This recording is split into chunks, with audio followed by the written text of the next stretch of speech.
Hi friends, బాగున్నారా? మొన్న బచ్చల తీగలు చూపించాను కదా, ఈ బచ్చలాకుతో పకోడీ చేస్తున్నాను. ఇప్పుడు మీకు చూడండి, ఈ బచ్చలాకు నేను చాప్ చేసి పెట్టుకున్నాను. దీనిలో కొంచెం చిన్న ఆనియన్ ఒకటి తీసుకున్నాను. దీనిలో పచ్చిమిరపకాయ ముక్కలు, కొంచెం సాల్టు, కొద్దిగా మనకి బేకింగ్ సోడా, ఒక 2 స్పూన్స్ బియ్యం పిండి చేసుకున్నాను. దీనిలో కొంచెం ఒక 1/2 స్పూన్ నెయ్యి కలుపుకున్నాను. దీన్ని ఒక కప్పు శనగపిండి, ఈ కప్పు శనగపిండికి 2 స్పూన్స్ బియ్యం పిండి తీసుకున్నాను అన్నమాట. దీనిలో వాటర్ మిక్స్ చేసుకుంటాను. ఇది మనకి బియ్యం పిండి ఎందుకంటే కొంచెం మనకి పకోడీ అనేది క్రిస్పీగా రావటం కోసం మనం బియ్యం పిండిని యూజ్ చేస్తాము. చూడండి, దీనిలో ఇంగ్రీడియంట్స్ బియ్యం పిండి, శనగపిండి 1 కప్పు, 2 స్పూన్లు బియ్యం పిండి, ఒక 1/2 స్పూన్ నెయ్యి, ఒక చిటికెడు మనకి కుకింగ్ సోడా అన్నమాట. చూసేసి దీన్ని మనం ఇది ఆయిల్ పోసి పెట్టుకున్నాను. నేను స్టవ్ ఆన్ చేసి పకోడీ వేస్తున్నాను. చూడండి,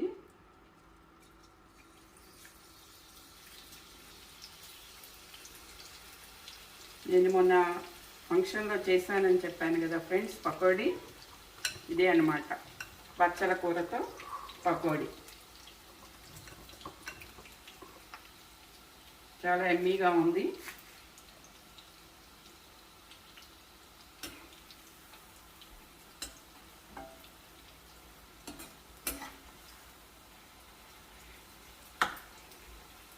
అచ్చంగా బచ్చల కూర చేయొచ్చు కానీ ఫ్రెండ్స్, కొంచెం ఆనియన్ పడితే మనకి అది పంటి కింద తగిలితే రుచి బాగుంటుంది. బచ్చల కూర రిచ్ ఐరన్ కదా, మనకి మంచిది, పిల్లలకు కూడా మంచిది. ఇది బచ్చల కూరతో పకోడీ అన్నమాట.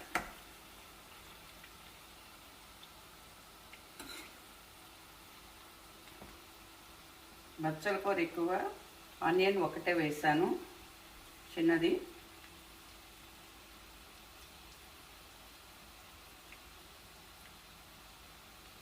మీకు చెప్పాను కదా ఫ్రెండ్స్, మొన్న నేను బచ్చల కూరతో పకోడీ చేస్తాను, మీకు కూడా చేసి చూపిస్తానని, అందుకని చెప్పేసి చేస్తున్నాను అన్నమాట ఈరోజు.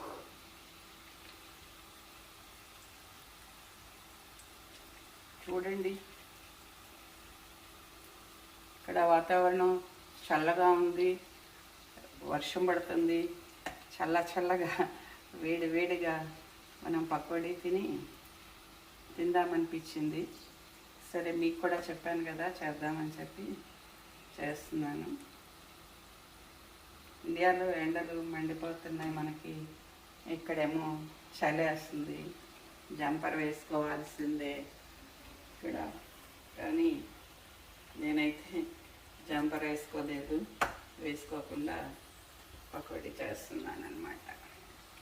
వేడిగా చల్లగా వేడి పకోడీ తిందామని చెప్పేసి.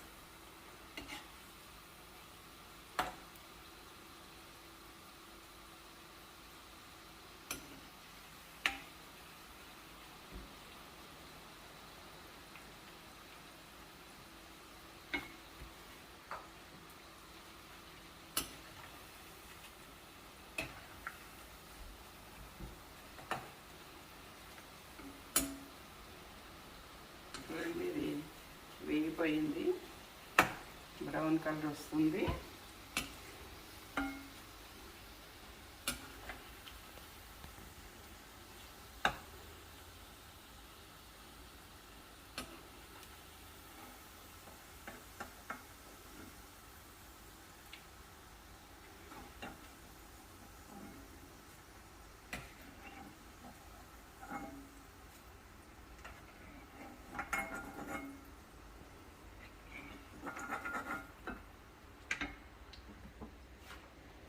రండి ఫ్రెండ్స్,